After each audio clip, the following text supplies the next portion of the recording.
கன்னி கரும் கூந்தலும் புத்தாளும் மேடை பார்த்து வாடி போகும் மாத்திரை முத்தாரம் நீட்டும் மார்பில் ஏக்கம் தேக்கும் தாமரை வண்ணப்பூவின் வாசம் வந்து நேசம் பேசும் அவள் நான் பார்க்க தாங்காமல் நாடுவாள் புது பூ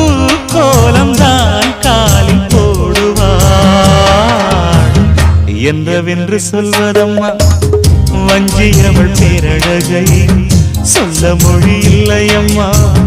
கொஞ்சி வரும் பேரழகை அந்தி மஞ்சள் நீரத்தவளை என் நெஞ்சில் நிலைத்தவளை நான் என்னென்று சொல்வேன் அதை